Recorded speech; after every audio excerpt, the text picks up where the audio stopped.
Hi, Kemi, lawyer, July 7th, 2019. Right now it's about maybe 2:30. For the very last time, let me warn everybody. Solomon Bucci and all these people writing rubbish on my page. I did not at any one time tell anybody that Timi Dakolo got married at Koza, that he got a 5 million naira gift and a car from Koza pastor. You read that nonsense on Instablog Niger. Somebody moved it around the comments. I didn't report that. What I reported was that Timi Dakolo took down some of his wedding videos. And there's one video that he took down that specifically talked about his wife being a virgin when he married her. I have that video. Okay? These things are in front of you. You don't pay attention. And then when they remove it, you're saying somebody's a liar. I have that video. The same thing with Rugger. The Rugger thing with the farmers and the herdsmen. People are asking me my opinion. This is something I did on TVC. Okay, on the big issue about cattle ranching, okay, and grazing. You want to know my opinion? I said it right on the show. Nobody takes me serious. You don't have to. I'm too intelligent. I'm further away from you. And if you paid attention well, you noticed that I put a video out the day before Timi Dakolo actually told you guys that he didn't wed at Koza and he's never even been to Koza. My video is on this page. I put it out for you. That Timi wedded at Yemi David's church. Okay? That's all I said. I didn't even mention the name of the church. I just said Yemi David's church because that much I knew. I don't know the name of the pastor. He came out the next day, 24 hours after I put my video out, that one pastor or Sheyi, I think, married them. So Timi and I were telling you the truth, but you were busy reading blogs and rumors. Solomon Bucci writing rubbish. I yanked your comment. I don't like forced conversations. I don't like unintelligent people. Okay? I'm Kemi Olunloye. I'm the most intelligent woman in Nigeria. Most of you have no brains. You're smart, but you're not intelligent. That's why I coined the phrase SBNI. So please, for God's sakes, for the last time, nobody must tell me I'm feeding them wrong information. The Dakolos are not doing very well in this investigation. They're not. You want to go to my Twitter page at HNN Africa and go listen to the 2-hour show I did today. They're not faring well right here. They're not. Okay, this is very well planned. I'm an investigative journalist. They're lining up women to come and say that this pastor has done something wrong. I wanted to interview the pastor. Okay, I had television stations, newspapers offering me camera crews to go do that interview. And you forced him off the pulpit. You went outside his church last Sunday to go demonstrate and say, Pastor, step down. You created a hashtag. You chased him out of the church. And now you want him to talk? I can't even interview him. I'm trying to interview 3 more pastors this week out of that Koza church. Ilorin, Lagos, Port Harcourt. And I'm flying to all these places. Okay, but this is not a fun story. I have warned all my colleagues in the media, everyone from Punch to channels to everybody, don't put this story in the entertainment section. It is not an entertainment story. Some media are putting it on entertainment section. We already have bloggers who think it's entertainment. It's a crime story. It's a crime story. It's not an entertainment story. So if you know you want to accuse Fatoyinbo of rape and you're lined up with Debola Lagos and Chude Jidenwo and this guy's at Y Niger and Red Media, if you know you've lined up to do your rape interview over there, they have people who work in their production, their cameramen, okay? And I have people in there too. As they're recording it, I'm seeing what they're recording. Okay, so it's up to them to go warn their staff or change their staff or do whatever you want to do. But I've never been this aggressive before to my fans on Instagram. Because many of Instagram people are daft. You don't think. Do you know what rape is? Do you know how much I fought against rape? In Senegal, in Sierra Leone, in many of these countries. Bob just died last week and I just found out today. This is how busy I've been. Bob Collymore, you need to know who he is. Safaricom CEO in Kenya. It's on my page. Bob just signed one artist to start the fight against rape in Senegal, a country that doesn't want to criminalize rape. A 3-year-old was raped by her uncle. Raped so bad that the girl could not walk anymore. She's disabled now in a wheelchair. And you think I'm supporting rape? Let me tell you right now. Let me warn everybody right now.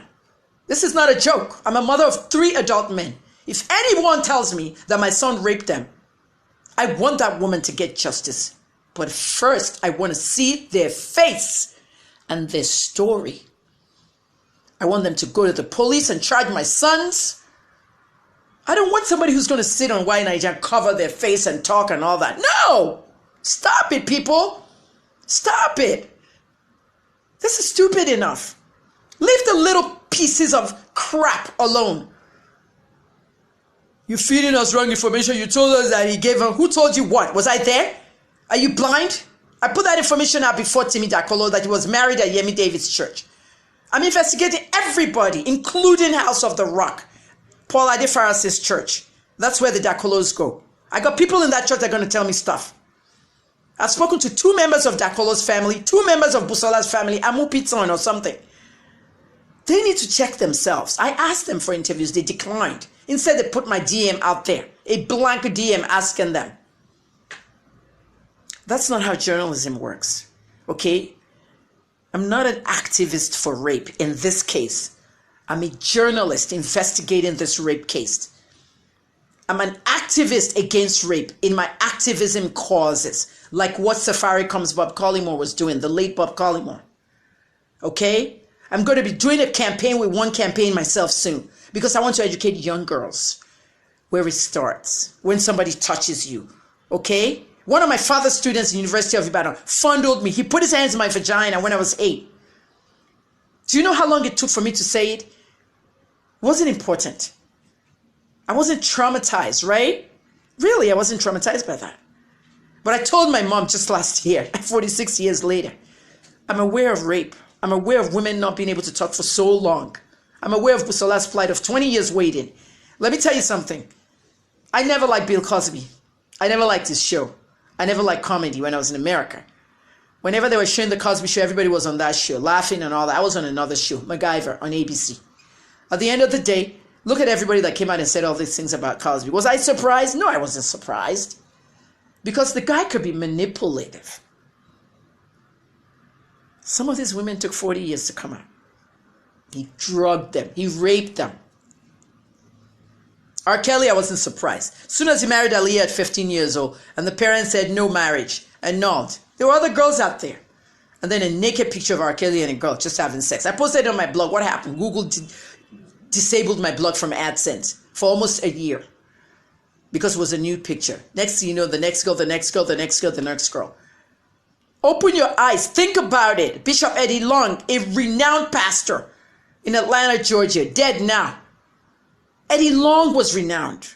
I went to a funeral of Coretta Scott King in his church. Martin Luther King's wife. The biggest funeral I've ever been in my lifetime. 5 US presidents sat there. Clinton, Bush, Carter, everybody. I was the one lying down. Go look at the pictures. There was a reporter lying down like a lizard in front of those 5 presidents because we're all trying to get shots of them. There's a picture of T.D. Jakes sitting in the front row there looking at me on the floor like that. That was me. I've been doing journalism before any of you existed or even became anything. Before Instagram, before Facebook, before Twitter. We're the real journalists. Let's do our job. I worked under Jay Miller at WBAL. We solved so many cases. The prescription drug fraud in America. The Philadelphia pastor that you enter the church, you never came out. He was cutting the women into pieces underneath the church and the bodies in the freezer. And then when he was hungry, he'll cook their body parts. Cannibalism. A pastor. You don't know me. Please don't mess with me. I'm the best investigative journalist in Africa, period. Give me your name, I'll investigate you. Some people have even tried investigating me, but they bring out all lies. I was deported from America. I'm wanted in America. I have a crime here, crime there. I have a crime in Canada. I just tagged those police departments, FBI, everything. Don't look stupid. Know the facts. This is not an entertainment story. It is not gist. It's a serious story.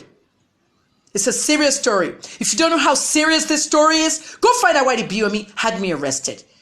You take a revered man of God. You make up a story about him. You want to destroy his empire, his church. An empire of a pastor is not just about money, tapes, books, private jets, and all the material things. It's an empire about God.